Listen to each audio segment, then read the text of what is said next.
तो hey guys, in this video I will be telling you, मतलब मैं तुम लोगों को बताऊंगा कि एलन के एसआरजी बैच में कौन कौन सी चीज़ें मिलती हैं और मतलब एसआरजी बैच में होने का फ़ायदा क्या होता है। मीन्स इफ़ यू आर एलनाइट, अगर तुम एलनाइट हो तो तुम जानते होगे कि एलन में एक बैच होता है एसआरजी बैच, एंड जो भी बच्चे एसआरजी बैच के होते हैं उनको मीन्स इस तरीके का एक कार्ड मिलता है। तो मैं भी एसआरजी बैच में था अपने नर्चर एंड एंथुजियास्ट, मतलब nurture means 11th of course and enthusiast में 12th। एंड इस साल मेरा नीट में भी हो गया है, नीट 2025 में मेरा सिलेक्शन हो गया है। तो दैट्स वाई मैं ये वीडियो बना रहा हूँ कि अगर तुम LNSRG में जाते हो तो तुम्हें कौन कौन सी प्रिविलेजेस मिलेंगी। So let's go. Yes, so first of all तो तुम्हें इस टाइप के बहुत सारे टेस्ट मीन्स एवरी वीक जो है वो तुम्हें ये टेस्ट देने पड़ेंगे, जो कि ऑफलाइन टेस्ट होते हैं एवरी वीक। संडे को भी हो सकते हैं, मीन्स डिपेंड करता है, कोई भी डे ले सकते हैं वो टेस्ट। बायोलॉजी को भी होते हैं, केमिस्ट्री को भी होते हैं, फिज़िक्स के भी होते हैं। एंड लिटरली बता रहा हूँ, फिज़िक्स के टेस्ट तो बहुत ही टफ होते हैं, मीन्स लिटरली बहुत टफ होते हैं। 180 नंबर के होते हैं सारे। इसमें टाइम दिया होता है, ये देखो ये इसमें एसआरजी लिखा हुआ है 180 marks and I don't know time देखो 25 मिनट, मतलब हर तरीके से तैयारी करी जाती है। एंड केमिस्ट्री का भी है, इसमें 45 मिनट मिलते हैं। सबसे ज़्यादा time I think so physics में मिलता है, फिज़िक्स में 60 मिनट्स मिलते हैं। एंड ये टेस्ट होते हैं एवरी वीक होते हैं। ये तुम्हें फ़ायदा मिलता है, पहला कि बहुत ज़्यादा क्वेश्चन प्रैक्टिस कराया जाता है, टेस्ट होते हैं। दूसरा, ये एक तुम्हें कार्ड मिलता है, मतलब कार्ड का थोड़ा ऑरा भी होता है। अगर तुम पहन के जा रहे हो तो थोड़ा लोग देखते कि हाँ एसआरजी वाला बच्चा है। तो ये मेरे पास नर्चर का ही बच्चा है, एंथुजियास्ट वाला मैंने नहीं पता कहाँ फेंक दिया है, ठीक है। तो ऐसा कार्ड मिलता है, इससे तुम्हें लाइब्रेरी में, इससे जो है वो तुम्हें लाइब्रेरी में एंट्री मिलती है। एलन की लाइब्रेरी होती है स्पेशली एसआरजी वाले बच्चों के लिए, जहाँ पे एसआरजी मेंटर्स भी होते हैं बहुत सारे, डाउट सॉल्विंग के लिए भी होते हैं। एंड जितने भी मतलब लोग तुम्हें बताते हैं ना बुक्स की, ये बुक सॉल्व कर लो, वो बुक सॉल्व कर लो, MTG कर लो, DC पांडे कर लो, ये कर लो, वो कर लो, सारी बुक उस लाइब्रेरी में रहती हैं। तुम ले जाके पढ़ सकते हो, क्वेश्चन सॉल्व कर सकते हो, ठीक है। कोई नहीं मांगता बुक 10 दिन तक तो एटलीस्ट, फिर मांगने लग जाते हैं ऑफकोर्स। एंड फिर तुम्हें मिलती है ये है, ये देखो टारगेट प्री मेडिकल नर्चर, ये नर्चर का था मेरा। Physics SRG bank for practice, Enthuse में भी मुझे मिला था, नहीं पता वो कहाँ रखा हुआ है, नहीं पता वो। तो ये LN से ही मिलता है हम लोगों को। ऐसे मेरे पास एंथ्यूज में तो मेरे को केमिस्ट्री एंड बायोलॉजी के लिए भी मिला था, नर्चर में मेरे को सिर्फ फिज़िक्स के लिए मिला था। एंड मैंने लिटरली सॉल्व करे थे इसके क्वेश्चन, ये देखो।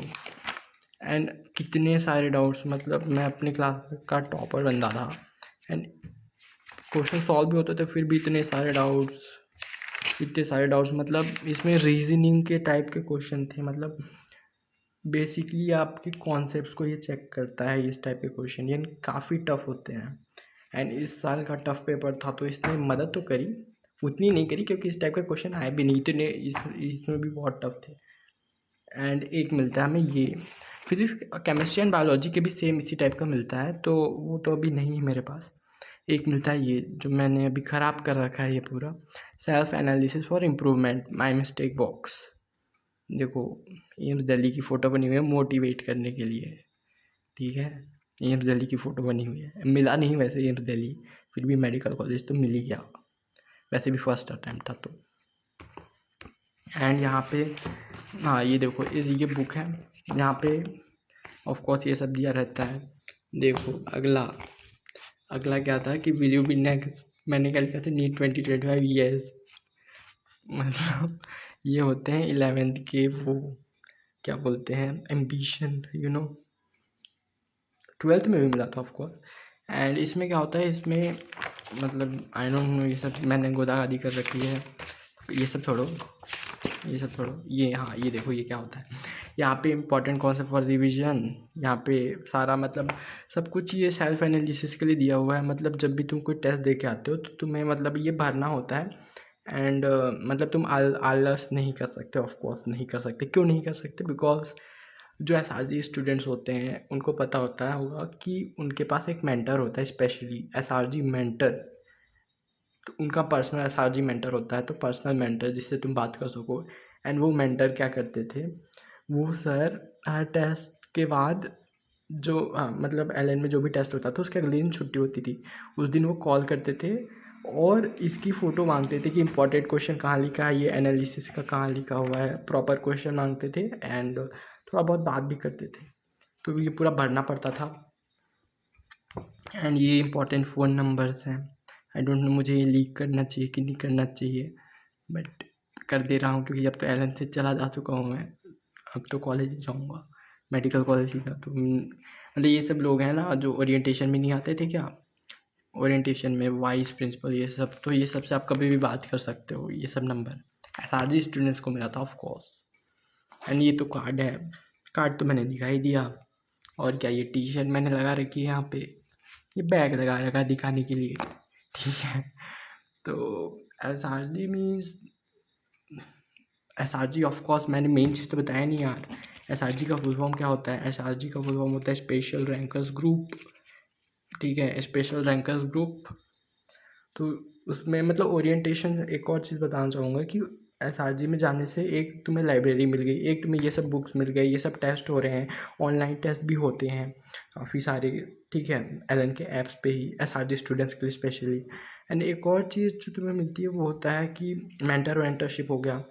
एंड एक होता है ओरिएंटेशन सेशन।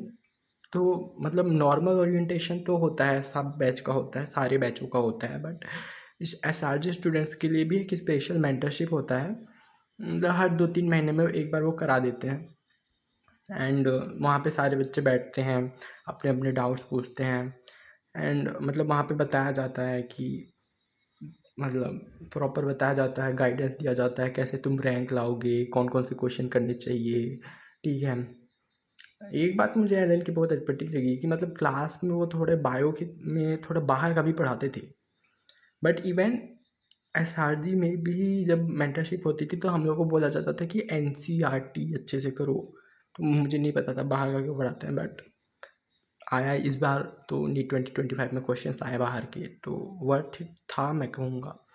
एंड और एसआरजी में स्पेशल रैंकर ग्रुप वो तो मैंने बता ही दिया। मेंटरशिप हो गया।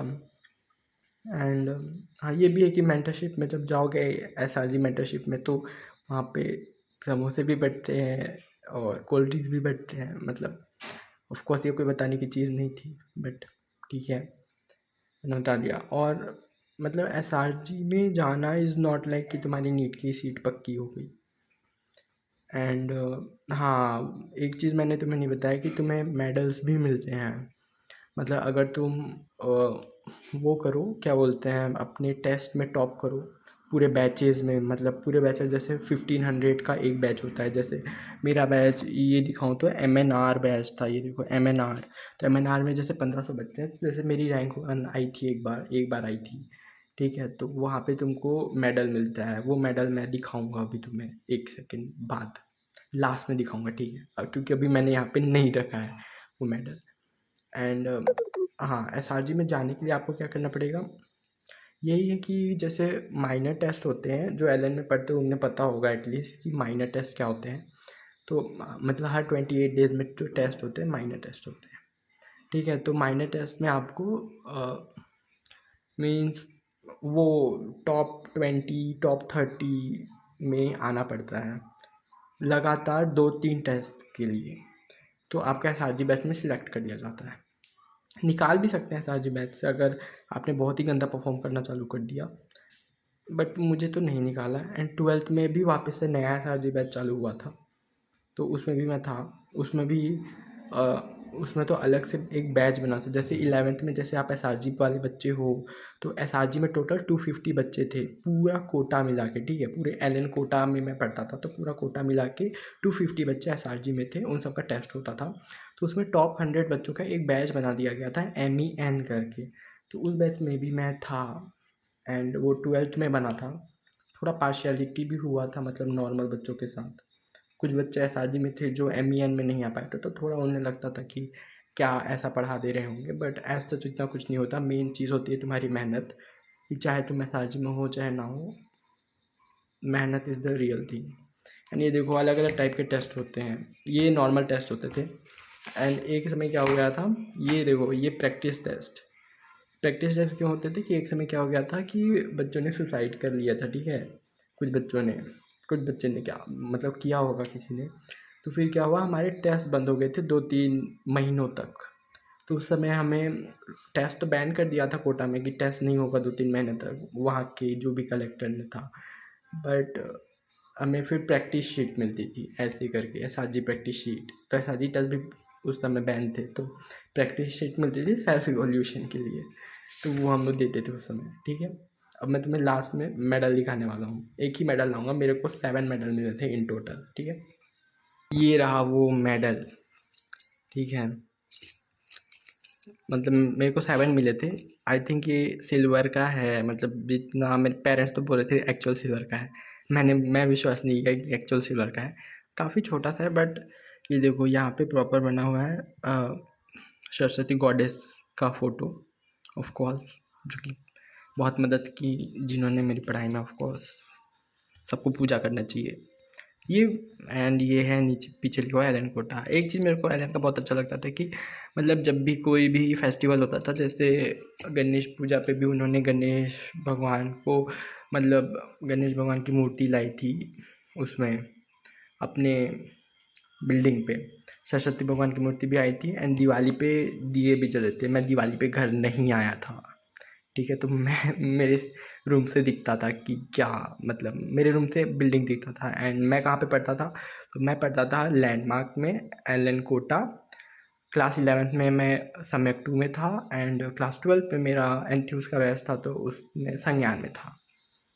That's it. पढ़ो और नीट में फोड़ो। All the best. तुम भी एसआरजी में जाओ। एसआरजी में जाने का सबसे बेनिफिट्स तो मैंने बता दिए, और एसआरजी में जाने से फ़र्क पड़ता है या नहीं पड़ता है, अगर तुम जानना चाहते हो तो कमेंट कर देना, उसमें मत कमेंट कर देना, मैं अगला वीडियो बना दूँगा अगर तुम चाहते हो तो। एंड मेरे नीट में कितने नंबर आए, रिज़ल्ट क्या आया, अगर तुम जानना चाहते हो तो कमेंट कर सकते हो, मैं वीडियो बना दूँगा। बिकॉज मैं खाली बैठा हूँ, कुछ कर ही नहीं रहा हूँ। अब तो मैंने बहुत सारी सीरीज़ ख़त्म कर दी। तुम अपना टाइम बर्बाद मत करो, बट तुम पढ़ो, ठीक है।